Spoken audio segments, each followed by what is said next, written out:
Olá, bom dia a todos, nessa manhã de sábado.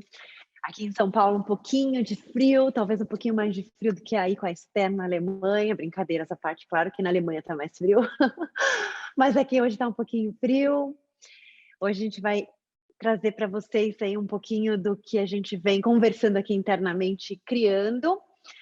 Mas eu pergunto, o que faz os seus olhos brilharem, né? O que te atrai, te inspira para buscar novas experiências? Talvez os nossos caminhos tenham se cruzado não à toa, né? Mas porque a gente está conectado nesse mesmo sentimento, né? Uma vontade enorme de desbravar os universos desconhecidos. E para quem ainda não me conhece, eu sou Eliane Leite, diretora aqui da Adventure Club. E a minha paixão é viver essas experiências inusitadas e destinos de natureza, né, principalmente de natureza, porque viajar é sempre bom, né, mas natureza muito melhor.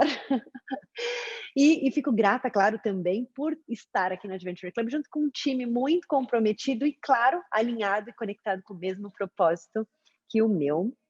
E o resultado de tudo isso é que a gente traz para vocês aí viagens marcantes. Aqui embaixo tem umas fotinhos das minhas últimas viagens agora, inclusive a minha família também é muito conectada aí com o meu propósito de vida e de viagens. E a gente fala muito aqui internamente de viagens que conectam, né? E há mais de 26 anos, eu vou falar assim, há mais de 20, porque senão fica muito tempo, né? Há mais de 26 anos aí promovendo diferentes destinos e vivências pelo mundo, criando essa verdadeira conexão, viagens que inspiram, né? Não tratamos unicamente do destino final, mas também de um conjunto de experiências que nos convida a enxergar o mundo a partir de um outro olhar. E a gente fala isso aqui na Adventure, que não é só na sua viagem, né? Do primeiro dia que você entra em contato com a gente até a sua volta aí nas próximas viagens, a gente criar esse elo, essa conexão num todo. E viagens em contato com a natureza, como eu disse anteriormente, nossa paixão aqui, né? A ideia de fazer, por exemplo, um safari ou os trekkings com gorila, que eu sempre falo, porque foram, né? Porque eu fiz algumas vezes as experiências mais marcantes da minha vida. Os ursos polares, ou dormir no topo de um vulcão ainda ativo, né? Isso me fascina. E essa é a nossa maior paixão, né? Trazer um pouco do que existe de mais inusitado e autêntico aí pelos destinos de natureza. Bom, vocês que estão aqui com a gente, eu quero agradecer já de antemão toda a ajuda que fazem, né? Não só nestes eventos que nós fazemos online, mas durante todos os meses e anos aí, e o último ano que a gente vem fazendo essas doações, né? Desde o começo da pandemia, a gente firmou um compromisso de contribuir mensalmente com as comunidades brasileiras que trabalham e se mantêm, né, com o turismo. Os nossos clientes não têm nenhum ônus a mais aí na sua viagem por isso, não tem nenhuma cobrança extra por isso, isso é um compromisso da Adventure Club em relação à rentabilidade das viagens que são vendidas por aqui. E aqui eu coloco algumas das comunidades que nós já abraçamos com esse nosso projeto, tá? Que é o Centro de Medicina Indígena em Manaus, as mulheres indígenas de Surarás do Tapajós, os condutores da Serra da Capivara, que inclusive as nossas clientes Paula e Luciana, que estão aqui com a gente hoje, estiveram no último encontro que nós fizemos lá na Serra da Capivara e entregaram junto com a gente essas doações. A Escola Comunitária do Maramar na Península de Maraú, no qual eu visito anualmente e tenho uma paixão incrível por esse projeto. E entre outros, né? Muitos aí que a gente faz questão de ajudar. E a gente até brinca aqui internamente, nos ajude a ajudar, né? Então, participando dos nossos encontros online, além da gente trazer uma especialista aí, como o caso da Esther, trazer uma coisa bacana, uma história legal, a gente também tem esse projeto de ajudar as comunidades que vivem ou dependem unicamente aí do turismo, tá? Então, a gente criou os eventos com o intuito de arrecadação também, pedimos essa contribuição para destinar esses valores aos nossos parceiros locais e a outros projetos que estejam precisando de ajuda nesse momento, enfim. Essa é a nossa ideia. E hoje quem contribuiu com a gente está nos ajudando a ajudar a Fundação Almeirinha Malaquias, que fica na região de Novo Airão, lá no Amazonas. Eu já também tive a oportunidade de conhecer esse projeto, muito bacana. É um eixo de trabalho de geração de renda que envolve artesanato da madeira, itens de reciclagem de papel e sabonetes, esses dois só por mulheres, e contempla ao todo cerca de 40 famílias que garantem a renda fixa para manter a sua vida ali digna e saudável. E esse projeto, essa ajuda agora vai para esse projeto. Bom, mas vamos lá. Vamos lá, vamos começar o nosso sábado com histórias do nosso Brasil, com a nossa querida amiga, parceira e super competente Esther Rapoport. Mas eu já contei num vídeo, mas eu vou falar um pouquinho do como surgiu essa história. Um dia a gente conversando sobre essas viagens ali pela Amazônia, numa das que eu fiz, falei de uma menininha que chamava os botos ali pelo nome, e eles atendiam, né, e tudo mais, e ela falou, puxa, por que não contar essa história, né? E eu falei, por que não contar mais da nossa história, não é? Não é só isso, tem mais, não que seja pouco, né? Mas a gente tem muita história, tem muita coisa legal. E como é bacana você viajar e olhar para aquele lugar, para aquele projeto, para aquela construção, para aquele azulejo e saber que tem uma história ali e entender da onde é aquela história, da onde veio aquilo, né? E aí a gente veio nessa conversa, a Esther apaixonada aí por esse projeto como eu, criamos Histórias do Brasil, que serão 4 encontros nos sábados às 10 da manhã. Espero que todos estejam inscritos e é um prazer poder trazer um conteúdo tão rico. E além disso, nós já estamos planejando os próximos eventos, então fiquem ligados que a gente vai mandar aí mais informações para vocês. Mas, Esther, agora é com você. Vai lá. Então, vamos lá. Eu diria para vocês, apertem os cintos, não apertem os cintos, ao contrário, afrouxem os cintos. Peguem o seu Boa. café, porque eu sei que aí no Brasil são 10 horas da manhã, vocês estão acordando. Eu aqui vou depois jantar, mas peguem a sua aguinha e vamos começar a nossa conversa. E a gente vai começar, então, falando da Amazônia. E para falar da Amazônia, a Amazônia é um tema que é pauta hoje no mundo inteiro. O mundo inteiro está super preocupado com o que está acontecendo na Amazônia, porque o que acontece na Amazônia vai ter um reflexo no clima do planeta. Eu vou começar só com alguns pontos da geografia, lembrando que a Amazônia ocupa praticamente 50% do território brasileiro, então, 9 estados, eu diria 8,5 estados que fazem parte da área da Amazônia, né? Por ordem alfabética, tem o Acre, o Amapá, o Amazonas, Mato Grosso, Pará, Rondônia, Roraima, o Tocantins e uma parte do estado do Maranhão. Uma história que a gente escuta muito e que é preciso dar o seu devido, colocar da forma correta, muita gente ainda acha que a Amazônia é o pulmão do mundo. O pulmão do mundo são os oceanos, na medida em que os plânctons são uma cobertura vegetal, né, dos oceanos, que fazem a fotossíntese e que produzem um excedente de oxigênio que joga para a atmosfera, e é aí que está a grande produção de oxigênio para o planeta. As florestas também produzem oxigênio no processo chamado fotossíntese, vamos lembrar lá da escola, que acontece na presença de luz, por isso foto, que é o processo em que a floresta absorve o gás carbônico para produzir a glicose e ela vai devolver o oxigênio para a atmosfera. Uma parte desse carbono ela vai fixar até para o seu próprio crescimento, mas esse processo acontece na presença de luz. Na ausência de luz, a floresta respira, ou seja, ela é autossuficiente, ela está produzindo e consumindo o oxigênio que ela produz. Então, mais adiante a gente vai ver quais são. Na verdade, são vários fatores que dão tanta importância para a floresta. A Amazônia tem 20% da água doce do planeta, ou seja, dentro da bacia dos rios amazônicos, a gente concentra 20% da água doce do planeta. Isso é um fator fundamental, junto com a biodiversidade. E falando de biodiversidade, a gente vai falar de muitos números. Imaginem que 15% da biodiversidade do planeta está na Amazônia e que dessa biodiversidade conhecida, ela representa um percentual pequeno do que deve existir, que ainda não foi mapeado. Em termos de flora, dizem que é menos de 10%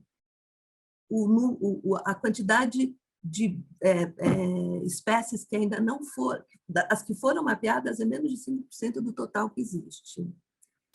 São muitos números, né? A gente tem 60 mil espécies que estão distribuídas em 600 habitats diferentes dentro da Amazônia. Você tem floresta de montanha, você tem floresta de várzea, você tem floresta de palmeiras.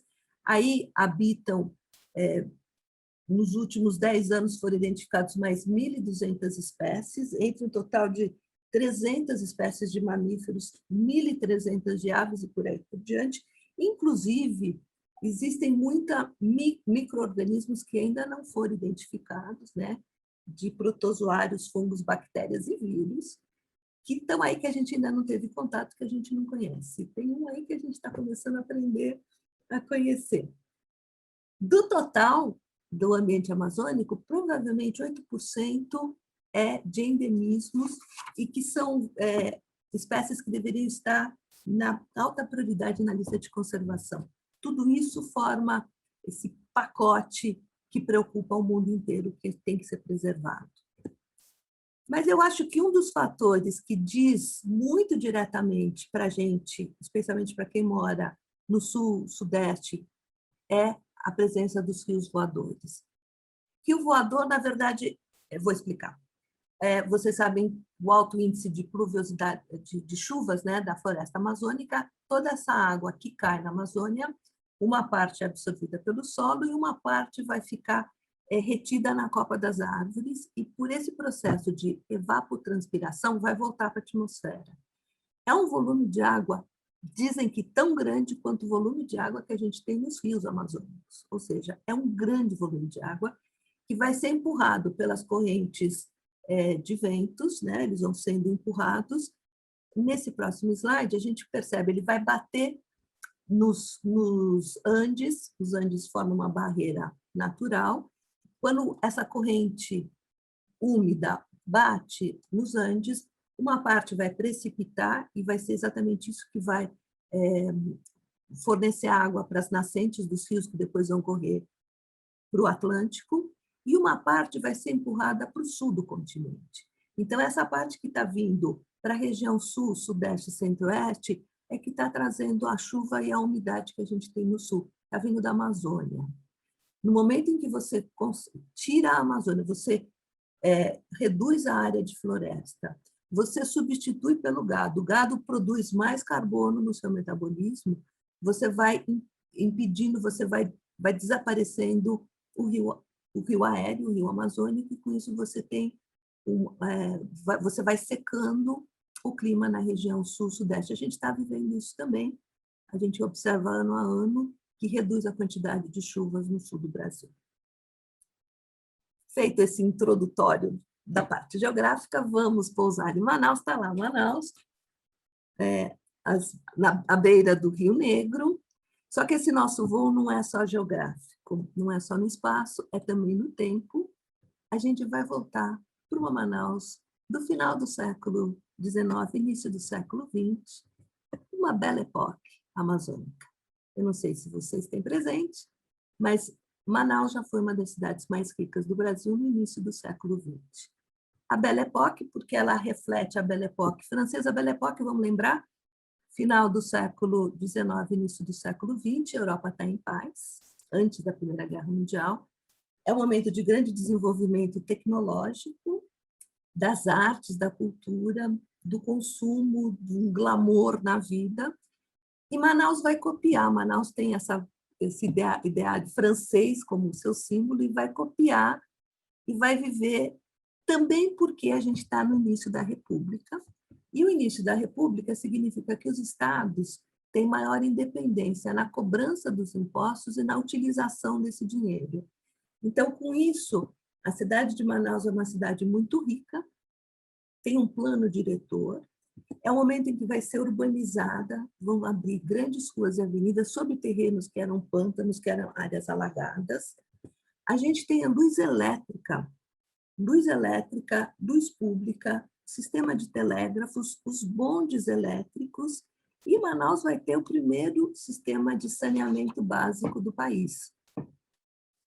Tudo isso vocês percebem a riqueza dessa cidade. Eu contei o santo, agora, na verdade, eu contei o milagre, agora vamos contar o santo. Não, antes disso, deixa eu contar as construções públicas.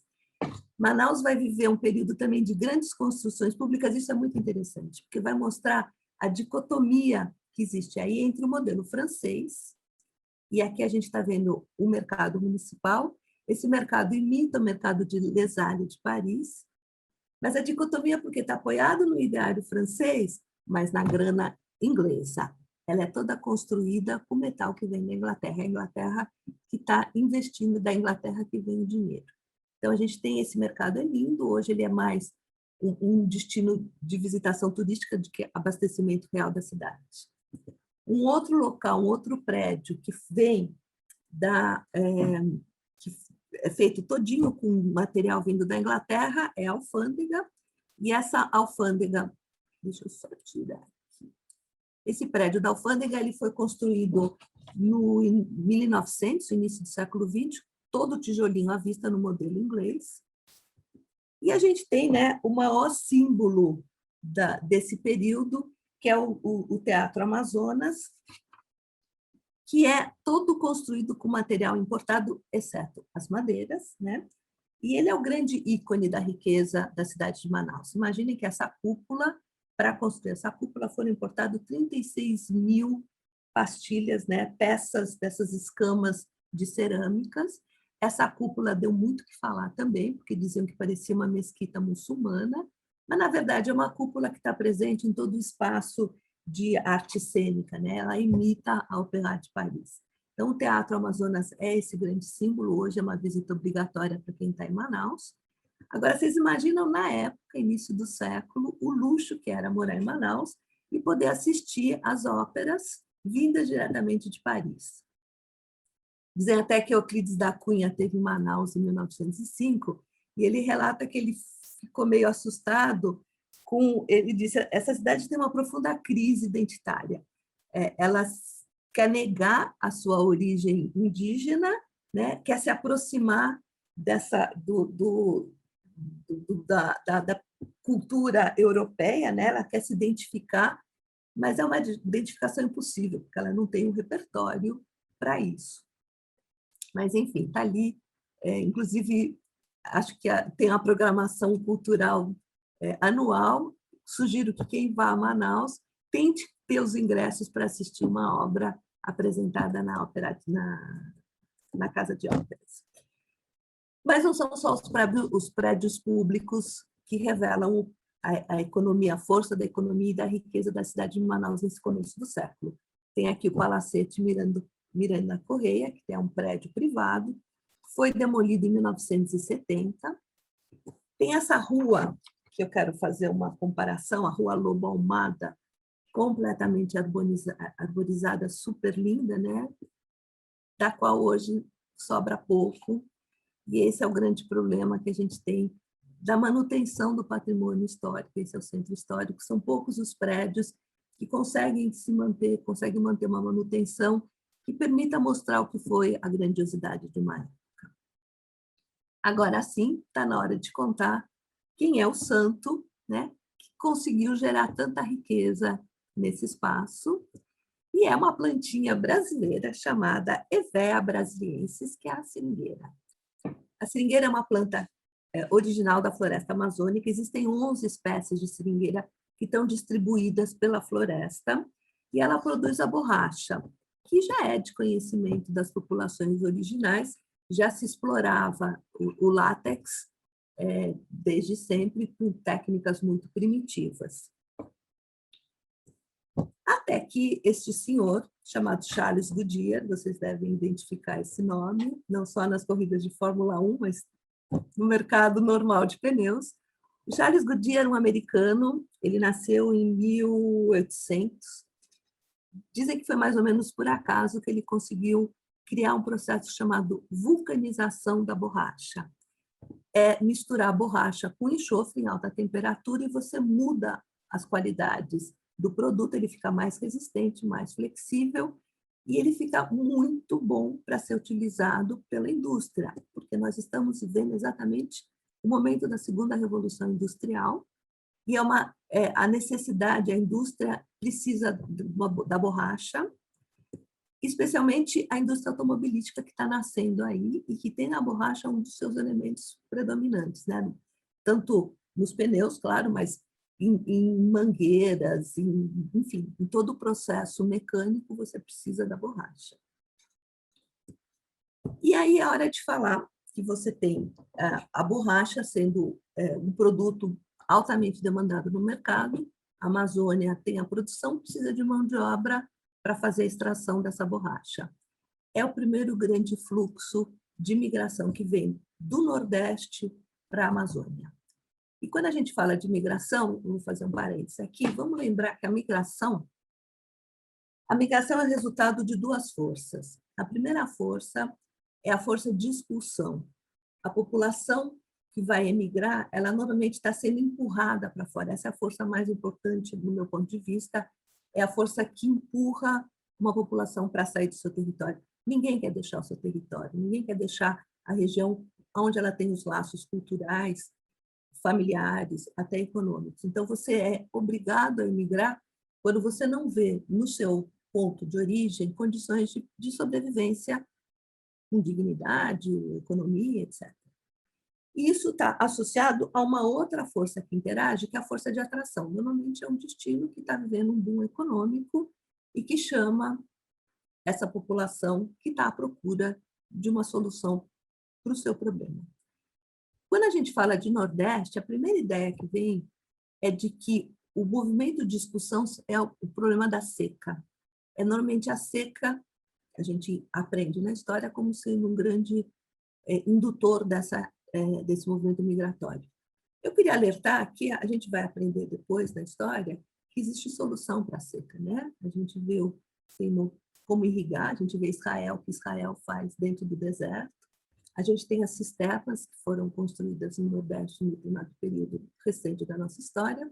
Então, existe um fator mais importante anterior à seca, que é a questão fundiária, que é a relação entre as grandes propriedades, os proprietários e os trabalhadores. Mas eu não vou ter aqui a oportunidade de aprofundar nesse tema, então vamos só considerar que é um momento, é o primeiro grande fluxo, que vai ser, inclusive, responsável pela mudança do mapa do Brasil. Então, a gente tinha um mapa do Brasil, e a partir da borracha, a gente vai comprar mais um estado. A gente vai acrescentar mais um território a esse mapa, e a gente está falando do Acre, que pertencia à Bolívia. Então, a Bolívia tinha... o território era boliviano, mas poucos bolivianos tinham acesso a esse espaço, era muito difícil a chegada. E com a chegada de mais imigrantes, a procura de regiões para explorar o látex, para extrair látex das seringueiras, houve uma invasão de brasileiros nesse território. Então, cada vez você tinha mais gente indo para essa região, até que em um determinado momento, você tem mais brasileiros do que bolivianos nesse território. Não preciso contar que isso foi motivo para muitos conflitos, muita tensão. De novo, procurem, vocês vão aprender a quantidade de revoluções, inclusive a ideia de formar um Estado independente, aí um país independente. Mas, em 1903, entra o Barão de Rio Branco, que é um diplomata, ele vai intermediar uma conversa entre o governo brasileiro com a Bolívia, o governo boliviano, ele vai ali conseguir trazer uma proposta que vai ser aceita pela Bolívia, que era a entrega desse território para o governo brasileiro. O governo brasileiro entregaria algumas áreas para a Bolívia, algumas partes do território que estão mais ao sul, que faz fronteiras com a Bolívia, passariam a ser da Bolívia. A construção de uma ferrovia ligando o Rio Mamoré ao Rio Madeira, a Madeira Mamoré, que seria a possibilidade de escoamento de produtos bolivianos por essa ferrovia para a bacia do Amazonas para chegar no Atlântico. Então, tudo isso além do pagamento de 2 milhões de libras esterlinas. Até hoje eu não vi a fatura paga. Dizem que até hoje o Brasil não acabou de pagar. Parece que também não acabamos de pagar o viaduto Santa Ifigênia para a Inglaterra, mas isso é uma outra conversa. De qualquer forma, o Acre foi incorporado ao território brasileiro. Então, pausa para uma água. E a borracha também, que vai dar o primeiro grande caso de biopirataria do planeta. Esse senhor que vocês estão vendo aí na tela chama Henry Wickman. Ele é um inglês, morava em Santarém, e por volta de 1870, mais ou menos, este senhor vai roubar 70 mil sementes da nossa plantinha, vai levar para a Inglaterra, vai entregar no Royal Botanic Gardens, e lá os ingleses vão selecionar essas sementes e vão enviar, lembrem, a Inglaterra já tem, a essa altura, um grande território colonial, vão levar para a Malásia. E na Malásia elas vão ser plantadas, claro, aí vão ser plantadas com o objetivo de exploração econômica, ou seja, uma plantinha do lado da outra, não mais espalhadas pela floresta. É um modelo muito mais lucrativo, porque é um modelo montado para a exploração econômica do seringal.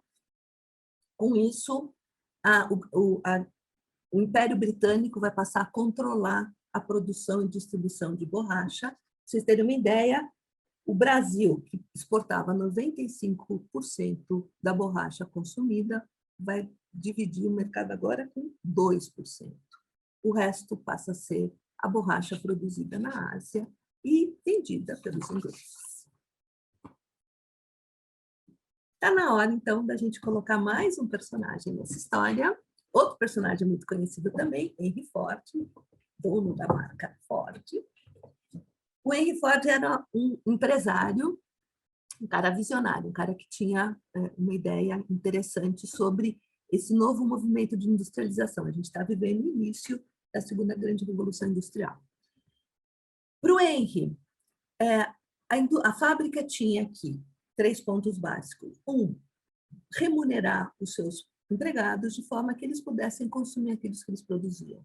Então, os operários que trabalhavam na indústria Ford eram os melhor remunerados desse mercado. O segundo, o Henry vai criar a linha de produção. Até então, o trabalhador ele tinha o completo entendimento do processo, do produto. A partir da linha de produção, ele vai se especializar numa etapa da produção.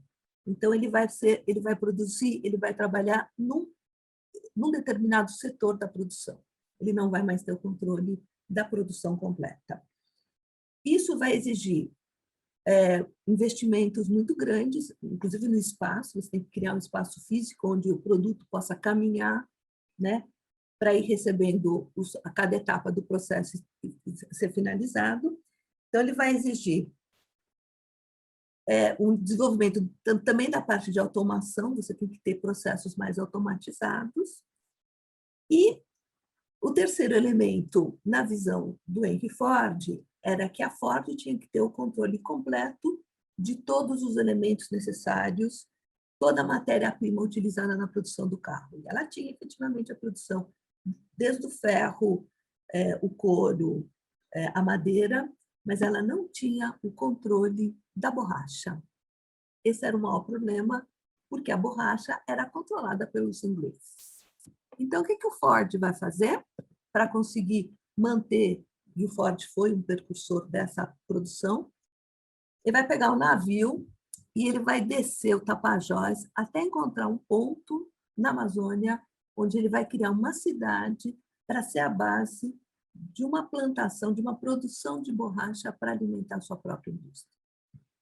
E ele vai pensar, ele vai criar a Fordlândia, no Alto Tapajós, importando o modelo, porque ele quer reviver um espaço da sua infância. Então, ele vai criar uma cidadezinha que vai lembrar o meio oeste americano, que é a sua origem, e ele vai importar. Não só ele está preocupado não só com a produção da borracha e com a plantação de seringueiras, mas toda a estrutura que tem em volta, um modelo sociocultural que vai imitar uma cidadezinha norte-americana. Para isso, vai ter as casinhas, que eu mostrei no outro slide, o espaço de lazer, e vocês estão vendo aquela tela ali no fundo, é para passar os filmes de Hollywood. A gente tem o comércio, que vai ter produtos americanos.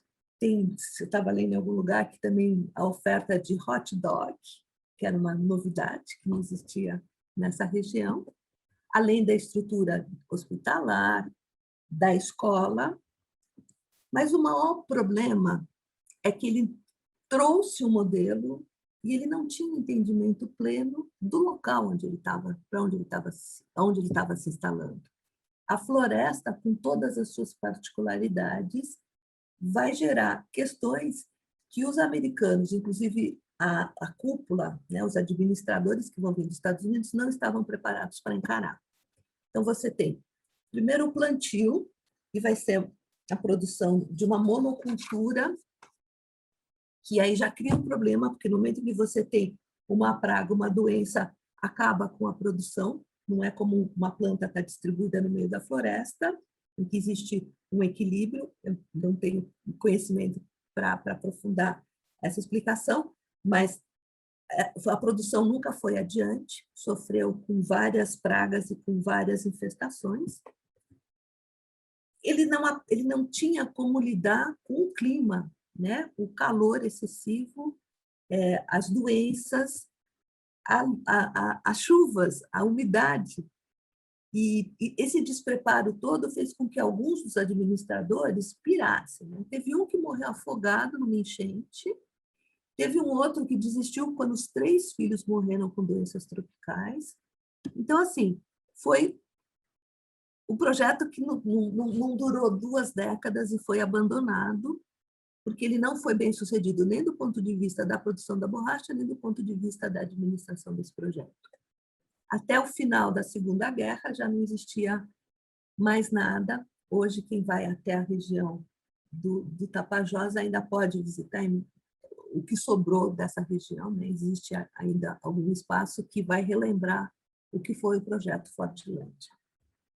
Mas já que a gente está falando da Segunda Guerra, vamos recuperar a borracha, o que está acontecendo a partir de meados da guerra.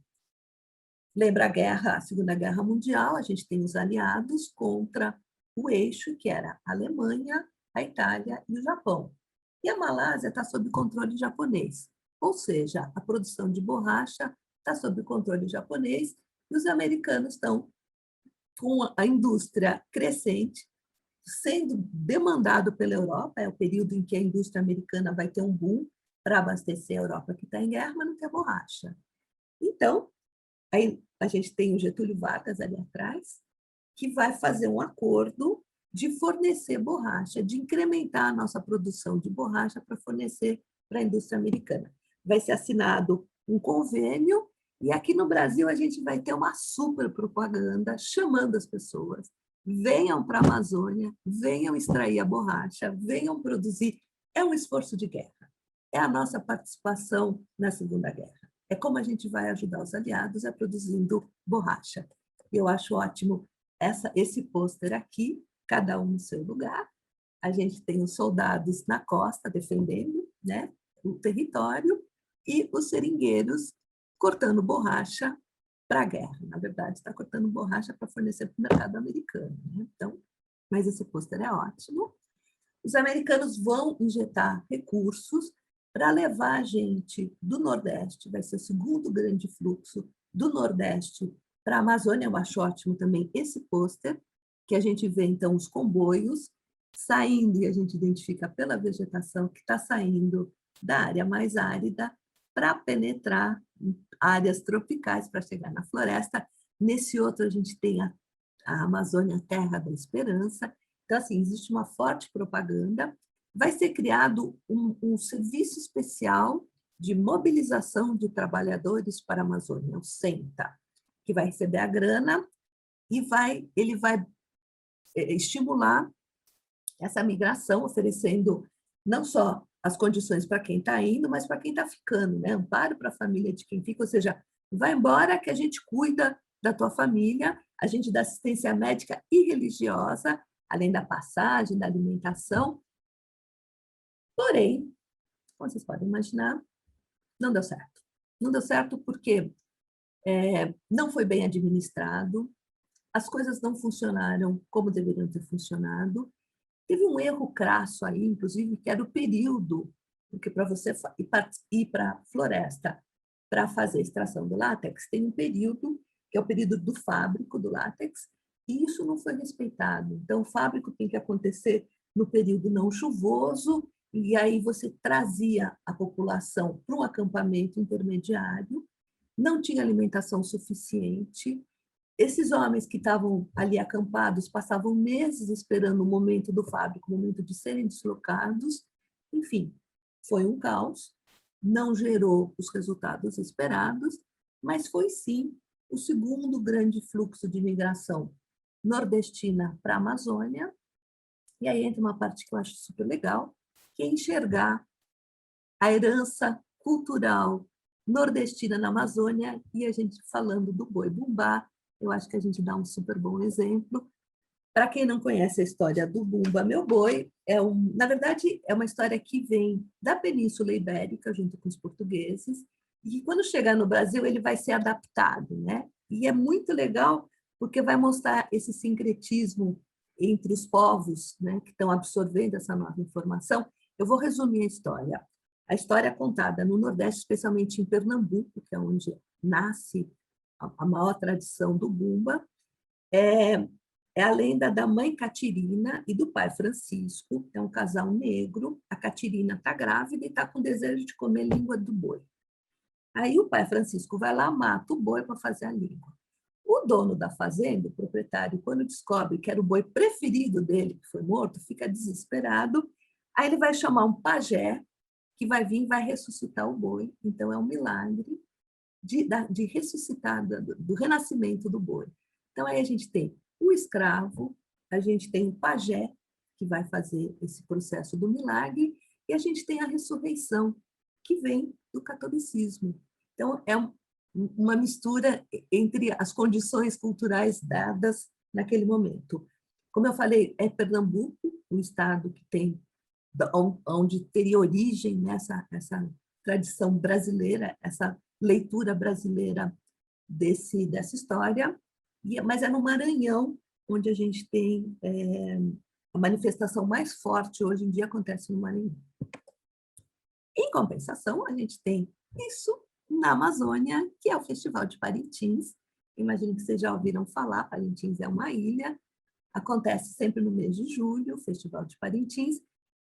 Esse festival nasce na década de 60, em 65 mais ou menos, e é uma associação da juventude católica que cria. Ainda não existia o Caprichoso Garantido, existiam só essa festa, até que os dois entram nesse festival. Eles definem, então, nessa organização ainda inicial do festival, que vai ser vitorioso aquele que for mais aplaudido.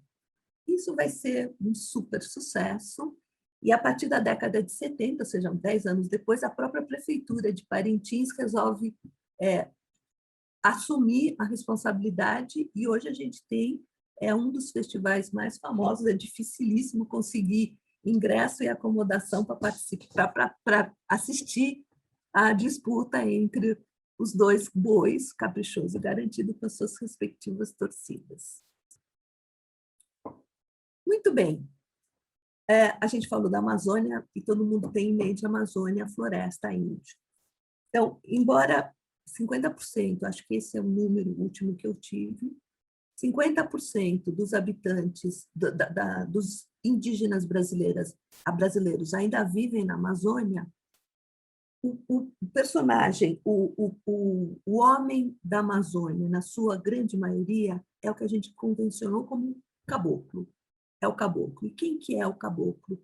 Quem é esse homem ribeirinho que vive na região amazônica? Ele na verdade, é a miscigenação de vários tipos humanos que vieram do Nordeste, a herança portuguesa, a herança negra, mas ele traz e ele vive baseado no conhecimento do seu antecedente indígena. Então, ele tem o conhecimento da floresta, os hábitos alimentares, a moradia, como ele constrói, como ele vive, tudo isso está baseado no conhecimento das suas populações originais indígenas. Então, essa é a característica do caboclo. Ele fisicamente, ele é a mistura das matrizes que formam o povo brasileiro, mas ele tem todo o conhecimento da floresta baseado na sua herança indígena. E tem um aspecto muito interessante também, que é a língua. Se falava, no período colonial, quando os portugueses chegaram, cada povo indígena falava uma língua. Até que foi criada a chamada língua geral, que era o tupi-guarani mais misturado com português. Existia a língua com uma gramática, e era a língua que falavam todos por aqui, inclusive os bandeirantes, eles falavam a língua geral. A região da Amazônia, a língua geral só deixou de ser a língua majoritariamente falada com a chegada dos nordestinos. são os nordestinos que vão trazer o português para ser a sua língua dominante na região amazônica. Até então, e em vários locais, ainda se fala a língua geral. Vou dar aqui 2 dicas de filme. Eu acho que filme é sempre... livro tem uma quantidade imensa, mas filmes é sempre muito legal a gente ver, porque filme nos permite viajar, né? A gente, uma possibilidade de viajar no tempo e no espaço e penetrar outros momentos. Então, eu sempre gosto de dar lembrar alguns filmes que a gente pode assistir para conhecer melhor o tempo e o espaço. E esse filme é um filme baseado no livro de um português. O autor é Ferreira Castro, da história. O diretor do filme é o Leonel Vieira. Foi filmado no Brasil, com atores brasileiros, e o local utilizado como cenário do filme foi doado, ao final da produção, para a cidade de Manaus, e hoje abriga o Museu do Seringal, na Vila Paraíso. Então, é interessante ver o filme, e quem for a Manaus, é muito legal visitar o Museu do Seringal. Existem 2 museus que falam da borracha. Esse que fica em Manaus, e um no Acre, em Rio Branco, o Museu da Borracha. A última informação que eu tive é que o Museu da Borracha não estava aberto. Eu não sei se isso foi atualizado, mas, enfim, são 2 espaços para a gente recuperar todo esse processo da borracha, que foi o meu recorte para falar de Amazônia. Vamos só fechar esse recorte, lembrando que hoje ainda existem várias comunidades no Tapajós e mesmo outras regiões da Amazônia ainda vivem da exploração e do látex, da borracha. Porém, a gente importa. O Brasil hoje é um importador de borracha, apesar da gente ter todo esse recurso natural, a gente importa, o que é alguma coisa a ser pensada.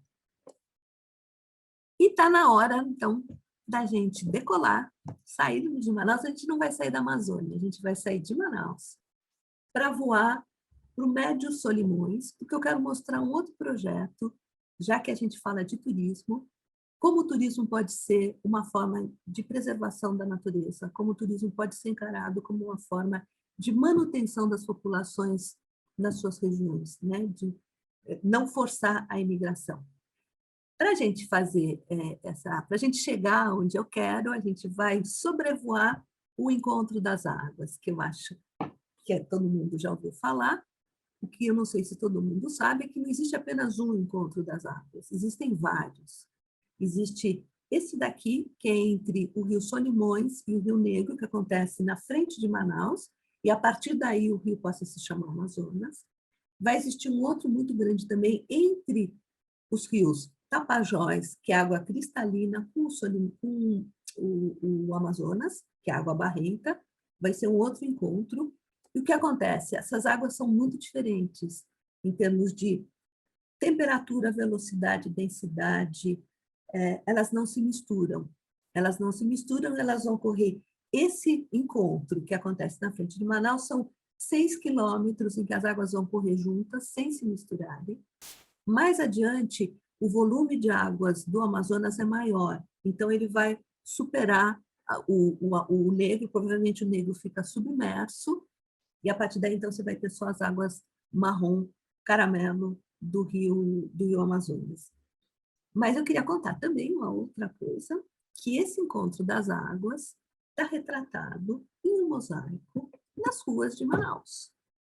Esta imagem que vocês estão vendo é um mosaico que retrata o encontro das águas, que foi criado na região de Manaus, e parece que uma outra cidade depois copiou esse modelo, e a gente pode ver nos calçadões do Rio de Janeiro, mas esse modelo é amazonense. Ele começa em Manauara, é de Manaus, esse desenho dessas ondas das águas do rio, que não se mesclam, o Rio Negro e o Rio Amazonas. Aqui mais uma imagem. E vamos continuar a nossa viagem, nosso voo aqui mais alto, fica mais claro ainda o encontro exatamente na frente da cidade de Manaus, que está aqui. E a gente vai voar para Tefé.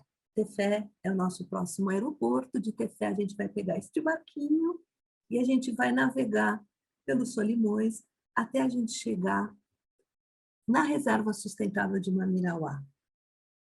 Vou resumir: Mamirauá nasce do estudo de um professor da Universidade do Pará, o José Maurício Aires, que estuda primatas, e ele está estudando uma espécie, que é o acari, que ele vai encontrar exatamente nessa região de Mamirauá. Ele é endêmico dessa região, é este macaquinho de pelo branco ou castanho e a cabeça vermelha. O acari vai ser a base para um projeto, que é um projeto muito amplo. Nesse projeto está incluído o turismo como sendo uma possibilidade de produção de receita para as comunidades. São várias comunidades que vivem nessa região, que vão estar integradas nesse projeto, mas eu prefiro passar a palavra para essas comunidades. Eu vou passar um vídeo para vocês, porque eu prefiro que eles contem do que se trata realmente Mamirauá e o projeto da pousada Huacari.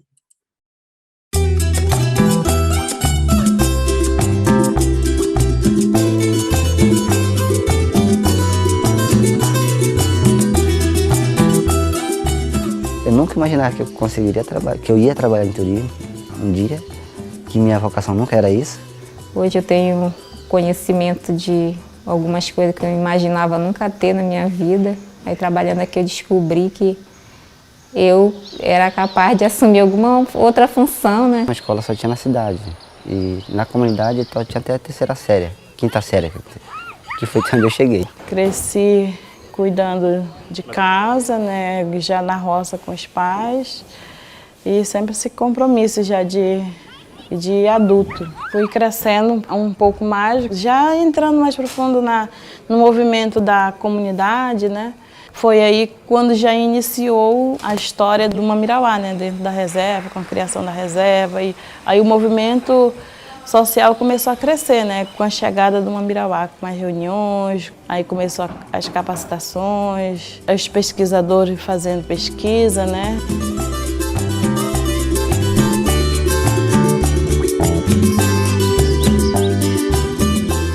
Quando a reserva ela foi criada, foi preciso criar alternativas de renda para as comunidades, porque o acesso ao recurso ele seria outro. As comunidades elas não poderiam ter o mesmo acesso que tinham antes da criação da reserva. E uma das ideias da equipe de pesquisadores que estava trabalhando, né, atuando dentro da unidade de conservação, teve a ideia de trabalhar com o ecoturismo. Então, em 97, começaram a fazer as reuniões com as comunidades para explicar o que era a atividade, porque até então ninguém nunca nem tinha ouvido falar no que era o turismo. A gente começou a participar dos cursos para se capacitar através dele, né, do Instituto Mamirauá junto com o ecoturismo. E aí, por esse processo, a gente foi se capacitando e hoje nós repassamos nossos conhecimentos para os outros colegas que estão também trabalhando com a gente. Hoje eu dou capacitação para as pessoas novatas, que agora nós estamos com 12 pessoas novatas para trabalhar na GEMAN e nós mesmos fazemos essa capacitação.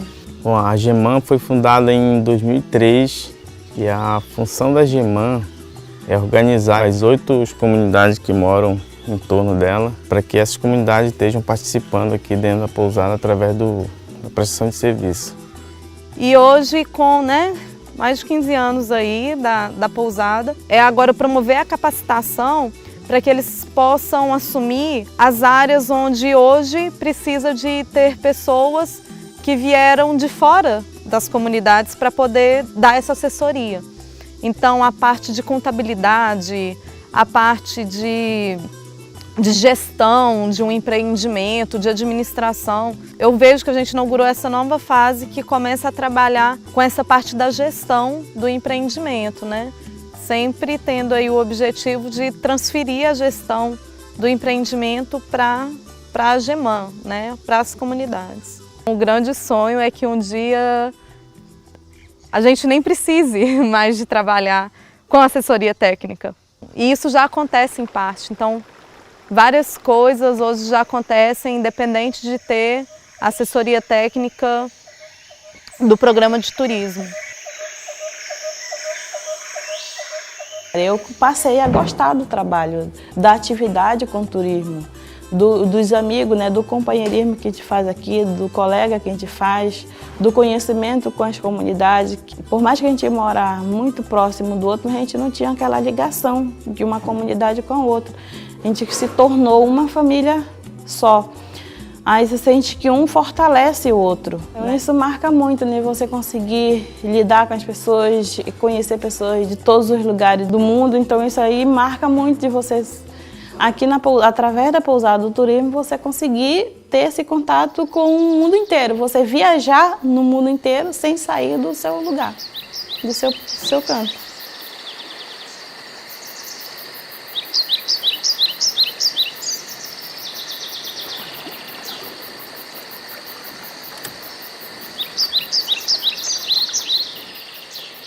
Uma outra linha de atuação dentro do programa de turismo de base comunitária é a pesquisa e monitoramento. Então, toda atividade de manejo, para ela iniciar, precisa ser feita a pesquisa antes. E além da pesquisa, tem também o monitoramento, que serve para avaliar o impacto da atividade turística dentro de uma unidade de conservação e também fornecer dados técnicos científicos para as pesquisas.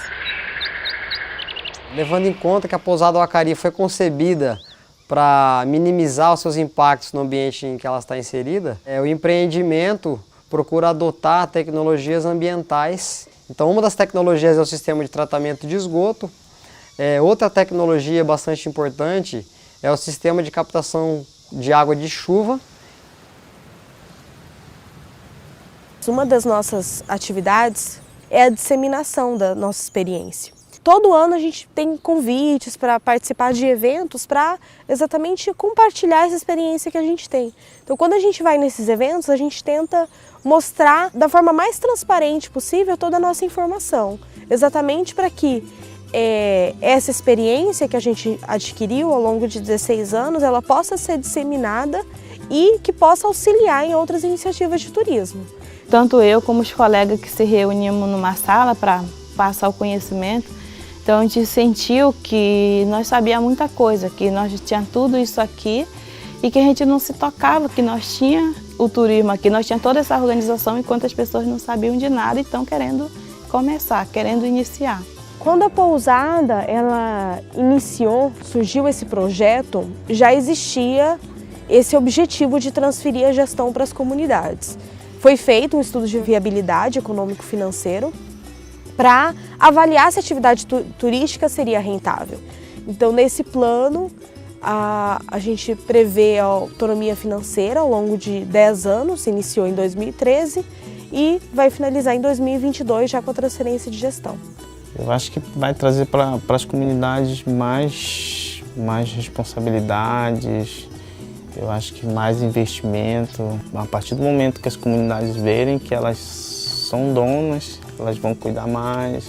A gente espera que o pessoal se envolva.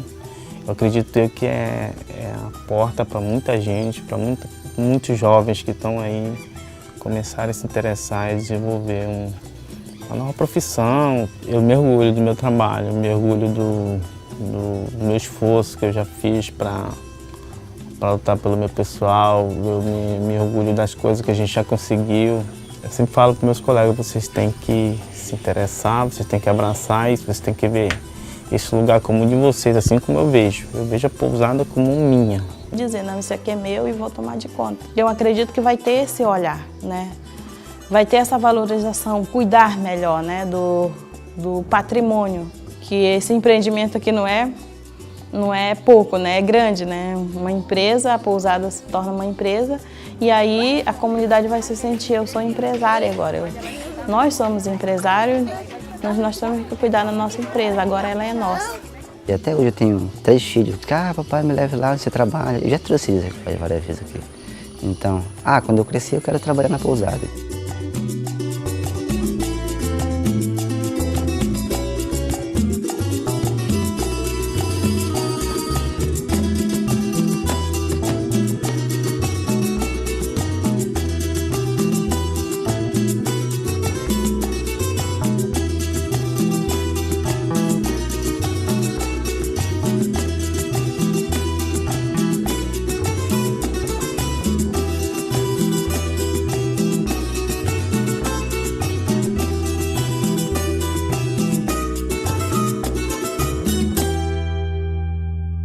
acho interessante esse vídeo, porque a gente que trabalha no turismo, eu sempre tenho essa questão, como que o turismo pode ser um fator positivo no desenvolvimento.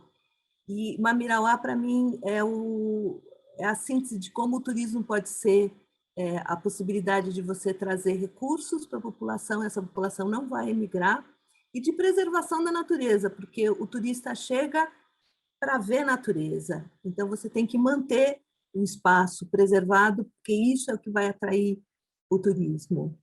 Então, eu acho... E esse vídeo também dá a oportunidade de vocês verem um pouco do ambiente, né? da floresta, das comunidades.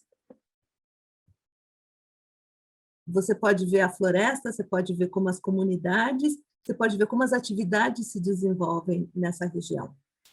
Então, fiz questão de incluir esse vídeo, mesmo que seja um pouco longo, porque eu acho que ele permite que a gente entenda um pouco melhor o que é o turismo na região amazônica. E falar de mais um filme. Esse é um filme que eu acredito que está em cartaz, entrou em cartaz agora. A Última Floresta é um filme que foi premiado em Berlim, e ele fala sobre os Yanomami na Amazônia. Então fica aqui a minha última dica de filme sobre a Amazônia.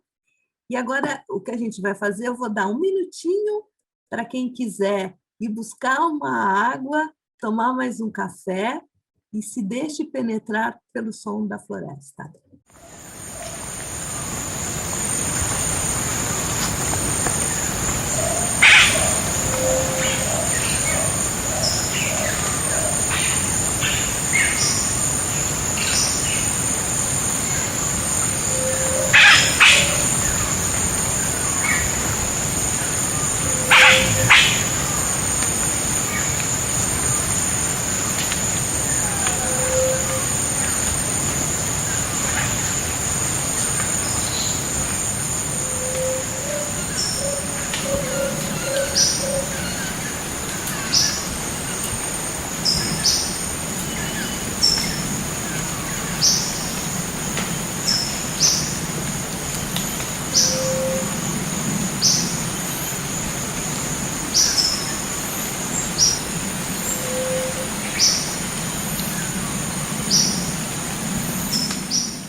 Muito bem, saindo da Amazônia, agora a gente vai rumo ao deserto.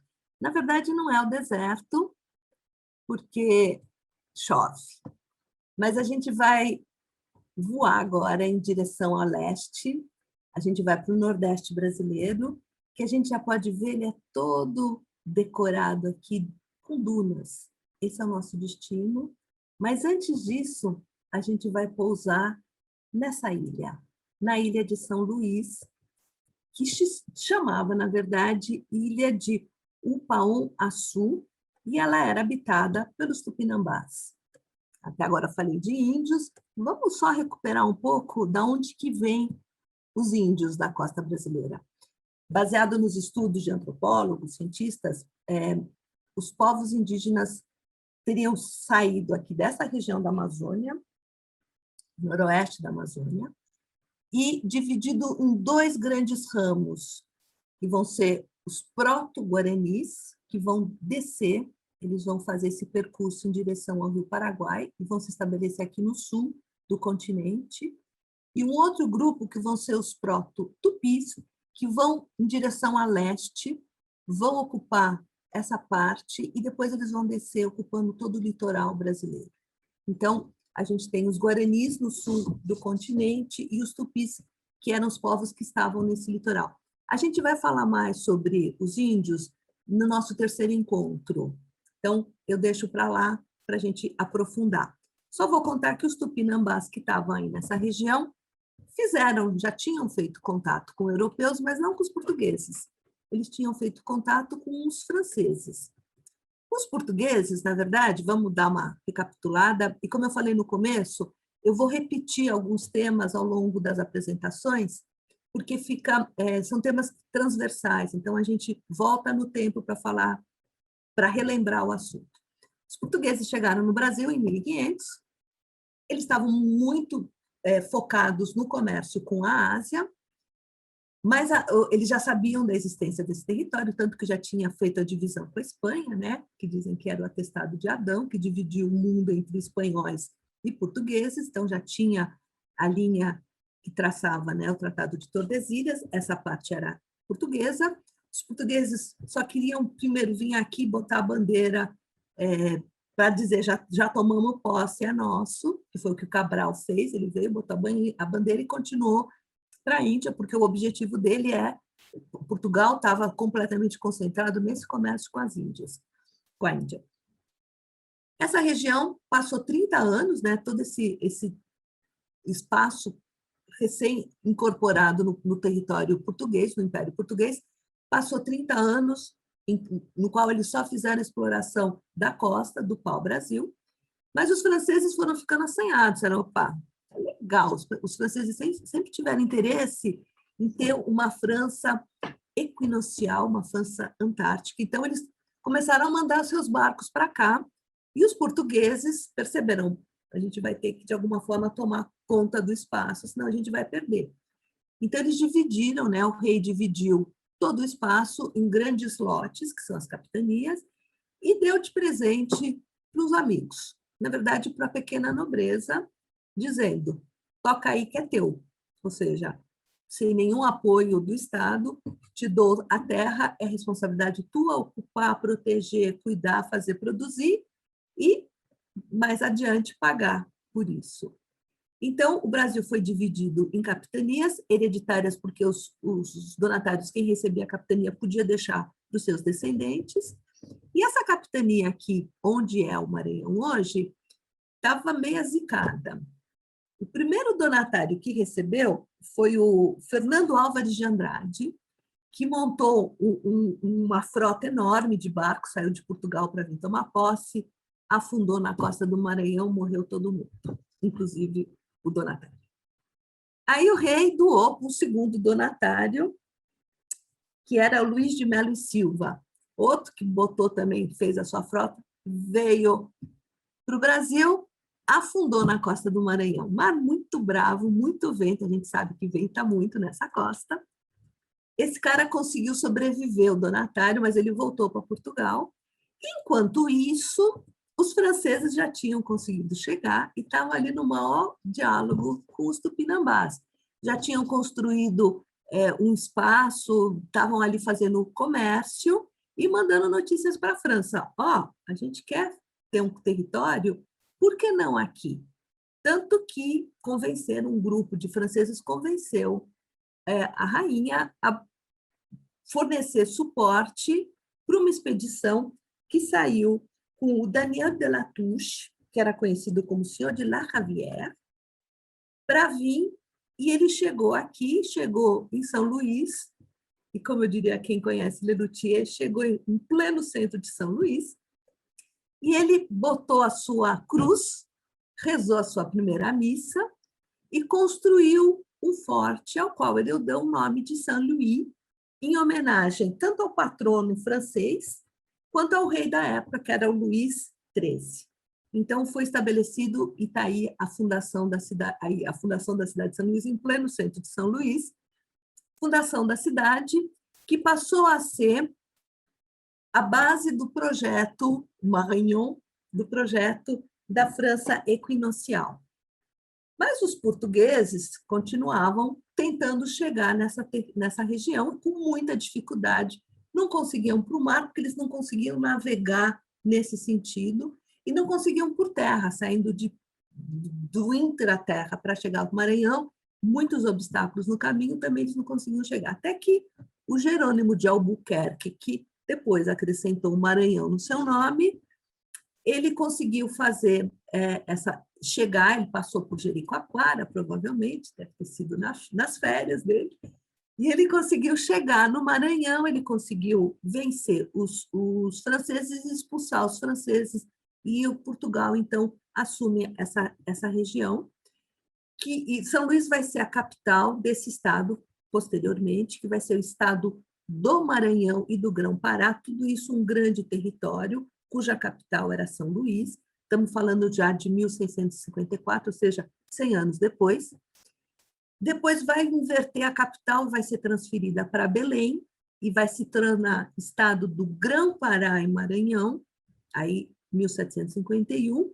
Neste momento, a gente tem 2 estados, o estado do Grão-Pará e Maranhão e o estado do Brasil. São 2 estados independentes. Isso vai acontecer porque é muito difícil a comunicação do norte com o nordeste e o sul do país, do que é o estado do Brasil. É mais fácil essa região norte se comunicar com Portugal direto do que com o que depois vai ser o governo geral no sul.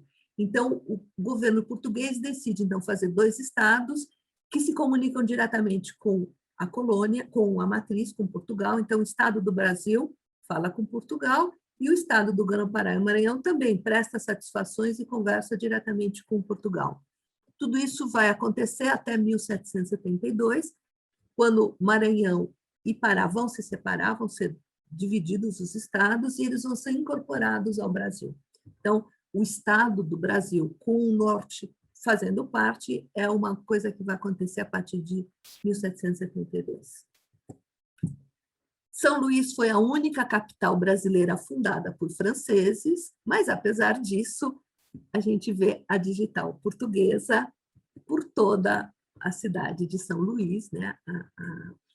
A cidade revela a sua tradição portuguesa, que é muito interessante, especialmente quando a gente pensa nos azulejos, que, na verdade, é a digital moura, que vem do período em que a Península Ibérica esteve, os 700 anos que a Península Ibérica esteve sob o controle dos mouros. Mas a gente vê, eu acho muito legal, a gente vê como a digital de um povo vai ficando impregnado no próximo povo. Então, os azulejos que a gente vê em São Luís são da herança portuguesa. E aí está na hora, então, da gente voar em direção ao nosso destino, que são os Lençóis Maranhenses. Gente, os Lençóis Maranhenses a gente chama de deserto, mas não dá para chamar de deserto uma região que recebe chuva na quantidade que recebe. O problema dessa região é que recebe chuva concentrada num período que é o início do ano, de janeiro até julho, mais ou menos. Você tem o período das chuvas e vai formar as lagoas. Por que que formam as lagoas? Forma porque a gente tem um lençol freático embaixo do parque. O parque é uma área... deixa eu ver se eu tenho aqui a extensão do parque. Ele foi criado em 1981, são 155 mil hectares. Embaixo você tem um lençol freático, as chuvas acontecem concentradamente, a areia absorve até bater no lençol freático. Quando bate no lençol freático, começa a encher e você vai ter as lagoas cheias. Tem vários estudos muito interessantes, eu também não vou me aprofundar hoje, que é sobre a formação das dunas. A duna é uma coisa muito viva, a duna nasce na costa, porque ela é formada por os ventos que vêm do leste, trazendo a areia do mar. Ela nasce na praia, ela vai ter a sua puberdade e ela vai ter a sua maturidade. Então, ela é dinâmica, ela nasce, cresce e vai se estabilizar em algum momento. Mas o fato da gente ter as lagoas dá uma característica muito especial para essa região de dunas, porque o fato de ter água durante um período faz com que essa movimentação seja lenta. Ou seja, no primeiro semestre, as dunas não se movem praticamente, elas estão fixas em função da água, da umidade. No segundo semestre, elas se movem, porque é o período da seca, dos ventos, e aí ela vai crescendo em direção ao interior.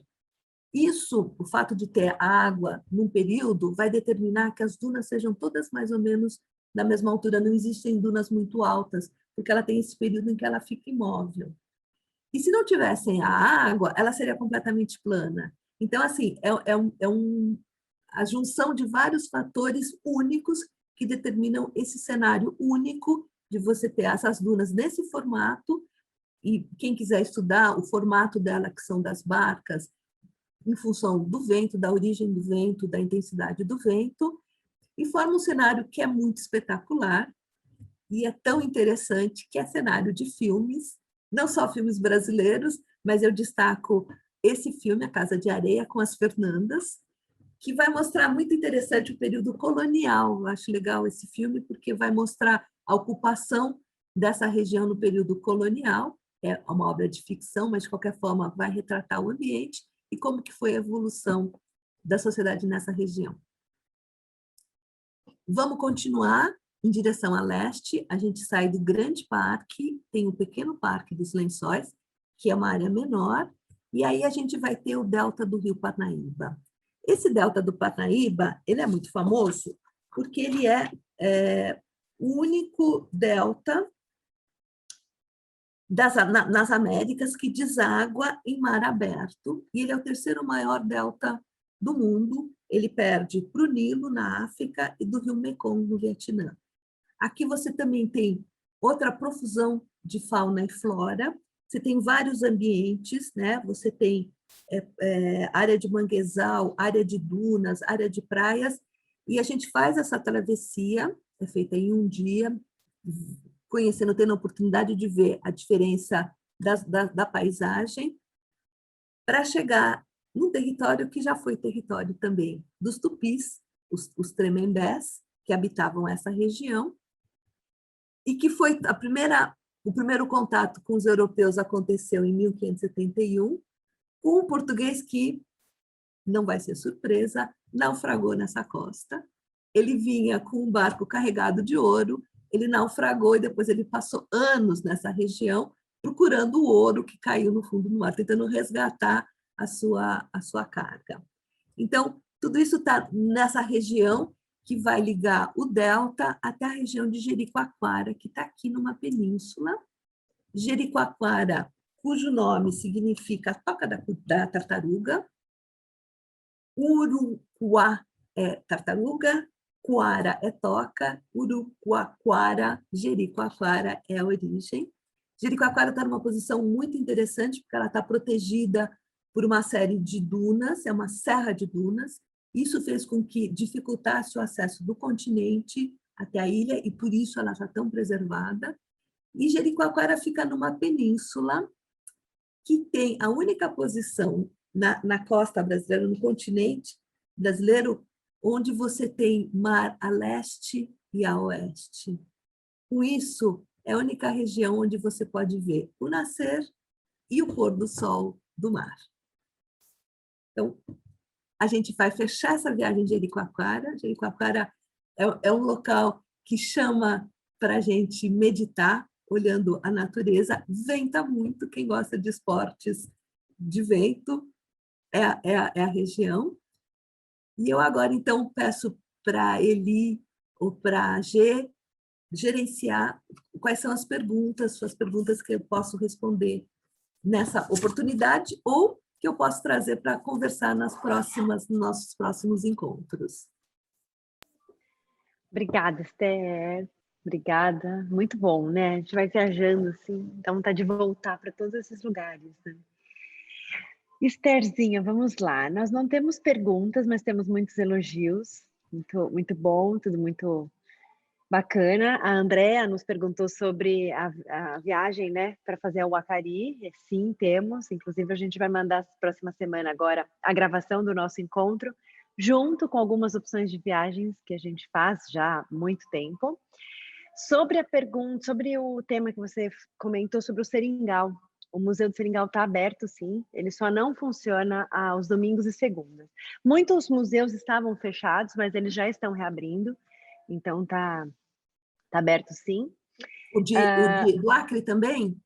A do Acre eu não sei. Aí eu tenho, até porque a gente nem está fazendo nada para o Acre ainda, né? A gente só tem uma aldeia indígena que a gente trabalha às vezes lá, mas ainda não está, justamente por ser comunidade, por ser aldeia, né? Então, pela pandemia, algumas não estão ainda trabalhando, tá? Mas o de Manaus, sim. A Paola comentou sobre a língua geral. Ela era falada mais ao sul-centro. Na região amazônica é o Nhengatu.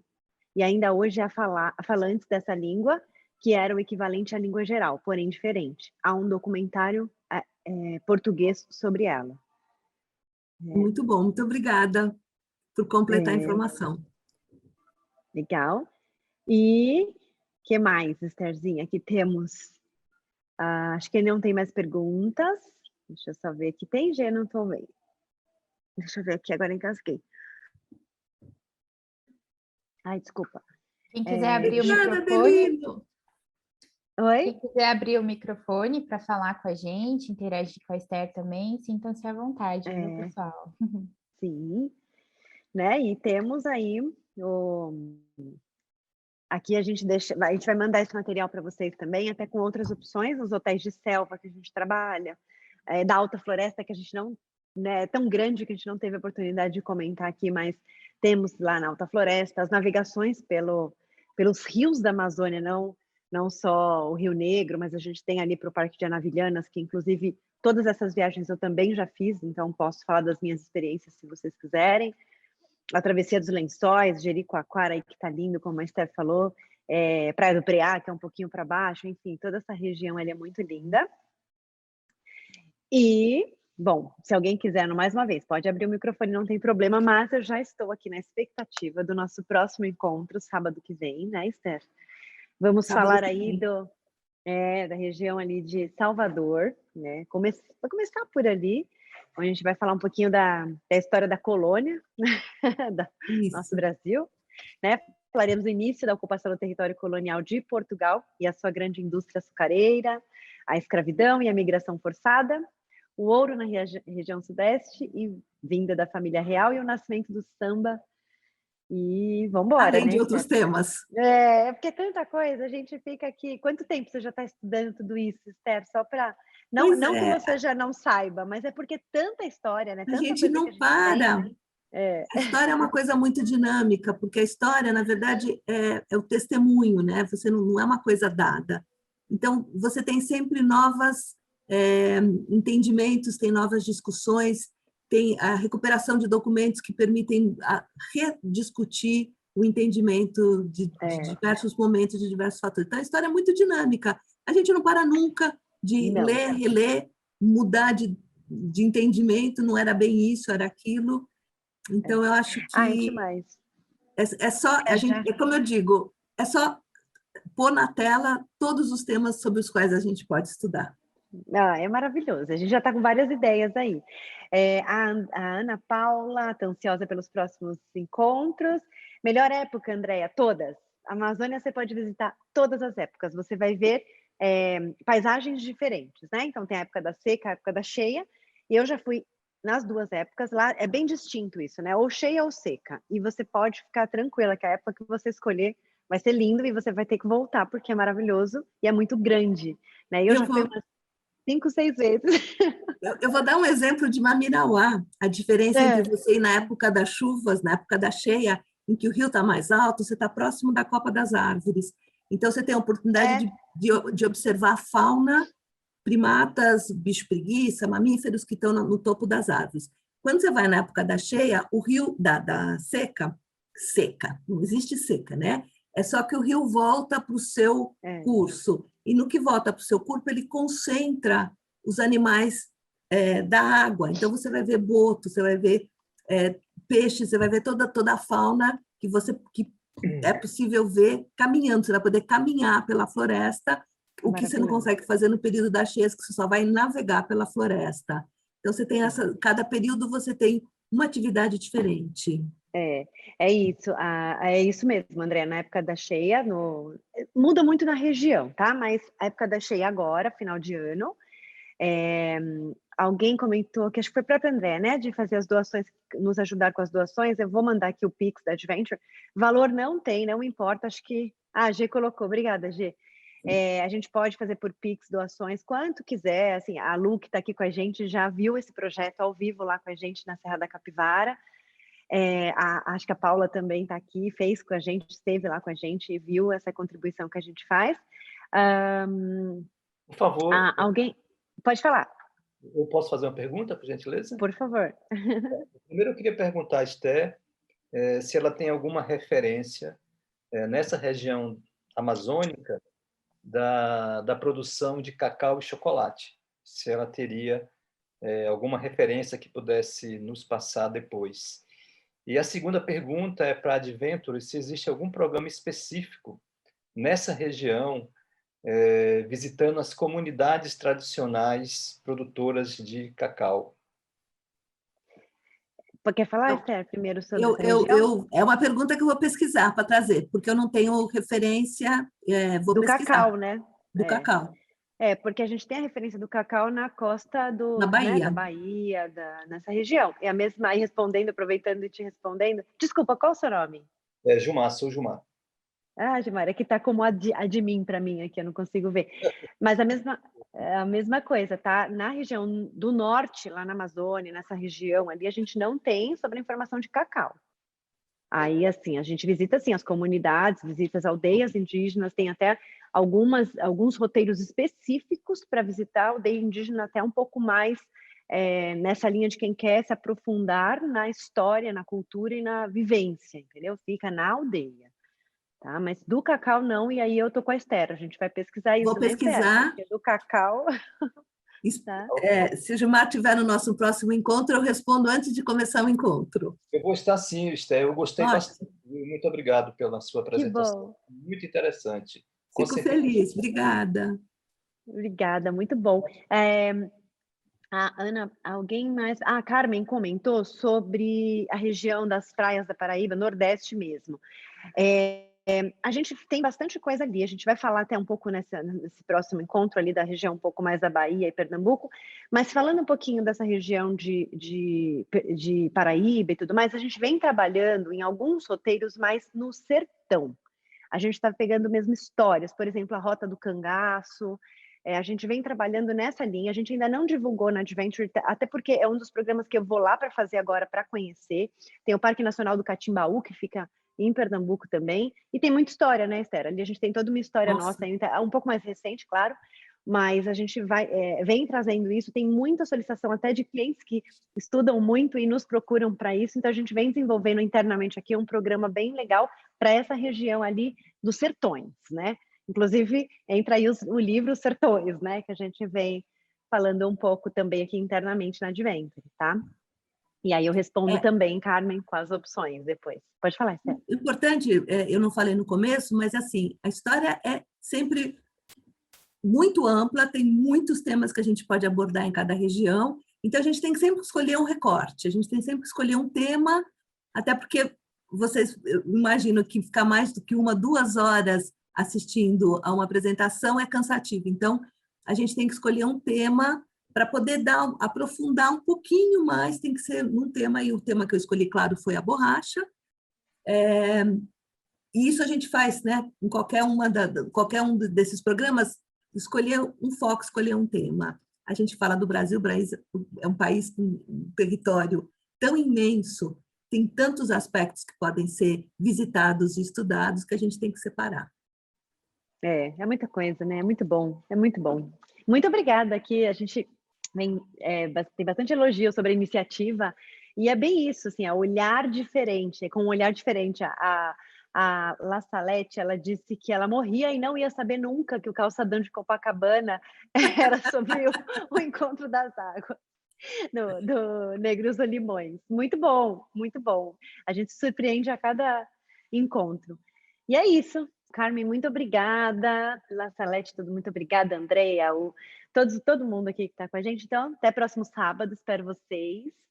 E muito obrigada. Muito obrigada.